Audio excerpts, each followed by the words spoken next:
Hey everybody, I decided to make a video directed towards self-taught musicians, and speaking of those that have not had formal actual music lessons, a teacher that showed you the beginning stages. You kind of found your way. A lot of us that play in church, that's how we learn how to play. It wasn't from taking lessons. We just had somebody show us a couple chords, and then we moved on from there.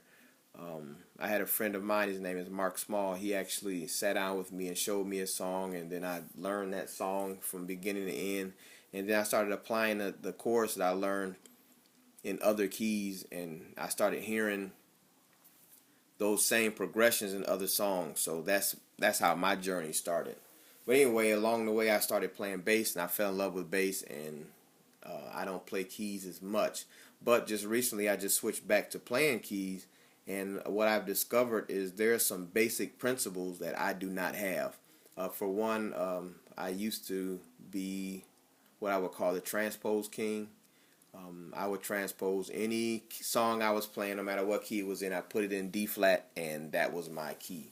And I don't want to do that anymore. I feel as a musician, I was handicapping myself. So I recently started playing keyboards in my band, and uh, I actually learned every song that we play.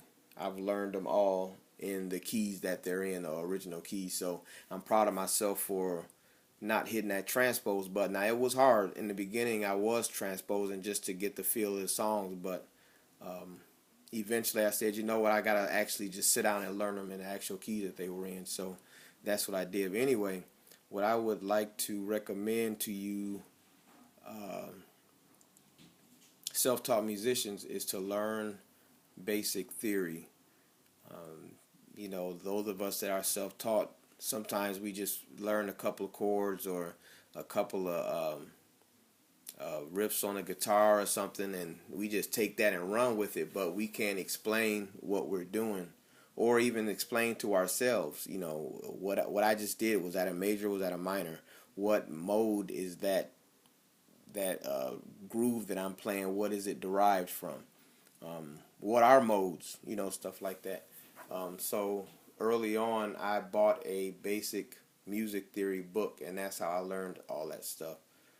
And there's still a lot for me to learn.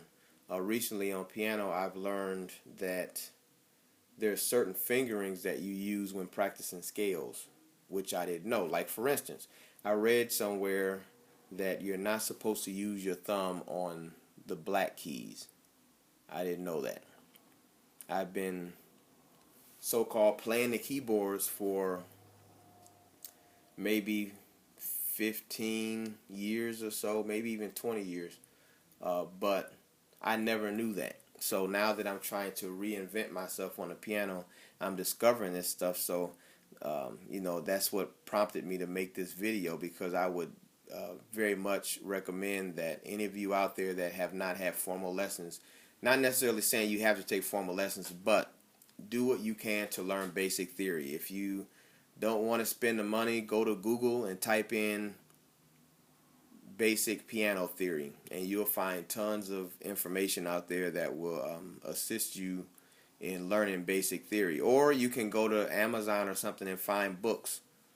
Even on your iPad, go to iBooks or whatever, and then go to the store and find basic theory books. But whatever avenue you take to go down this musical journey, do it, because learning basic theory, it just opens your mind up to those cluttered thoughts that you would have in your mind when it comes to playing. You want to be able to get to the place where if somebody walked up and asked you what you were playing, um, that you can explain it to them. If they wanted to know a certain progression, you can explain what the progression is, what type of mode that is derived from, um, which part of it is major, which part is minor, all of that type of stuff. It really enhances your playing.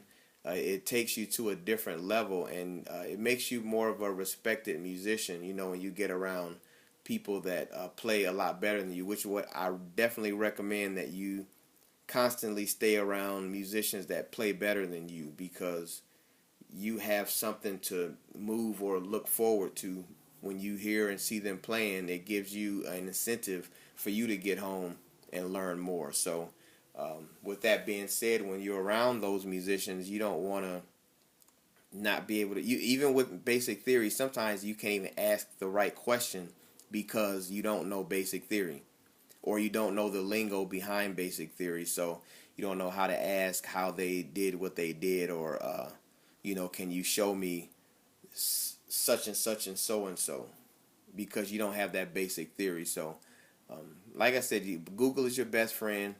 Go on Google and just type in music theory, regardless of what instrument you play. If you play bass, keys, drums, guitar, saxophone, whatever instrument it is, learn basic theory. Even if you play, say, guitar, I would even recommend that you buy a cheap keyboard, because you're not learning the keyboard to be able to sit down and play it, but having a keyboard in front of you, learning basic theory, it helps you to visually see what you're learning. And sometimes it can be a little more difficult on an instrument other than a piano, because with the piano you actually can see the intervals, is it a whole step, half step, stuff like that. You can see it on the piano. To me, it will be much clearer to learn. And most books that are out there, I believe the ones that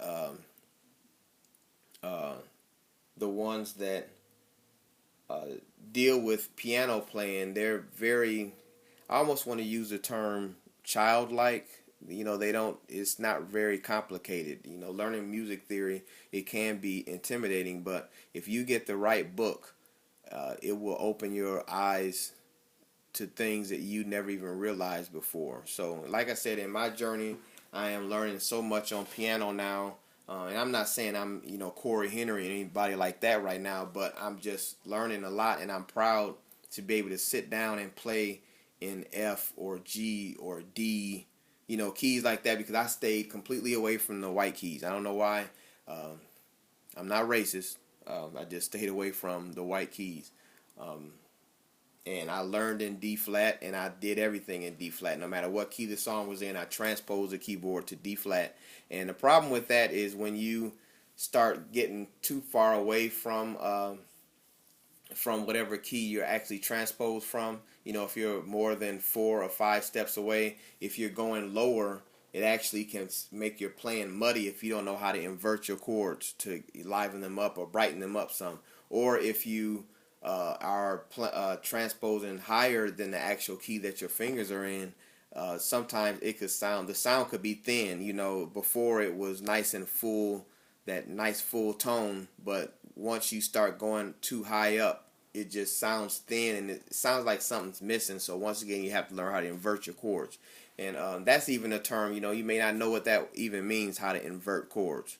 Basically what that means, just to give you a quick explanation, is if you're playing a C major chord and you're playing C, E, and G, the way you invert it is you take the bottom C and then you put that on top. And then you can invert it again by putting the E on top of that. So that's what inversions are. So stuff like that you learn in basic theory. I had a conversation with a couple of musician friends of mine. They've been playing for years, and just some of the basic stuff that I learned through the years, I was kind of quizzing them on it, and they didn't know any of the stuff that I was talking about.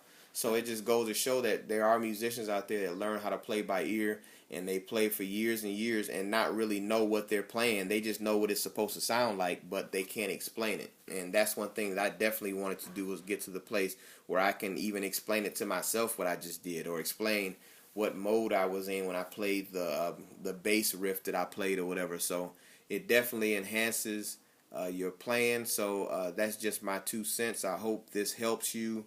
But I do, once again, recommend that you learn basic theory. Give yourself a month to just learn that stuff, and you will see how much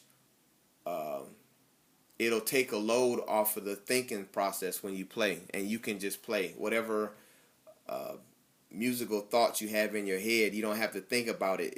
You just have to work on the mechanics, but you got it in your mind. So once again, use Google as your best friend. Use YouTube, just type in basic music theory, something along those lines. It doesn't matter how you word it, but learn that basic theory, and it will definitely enhance your playing.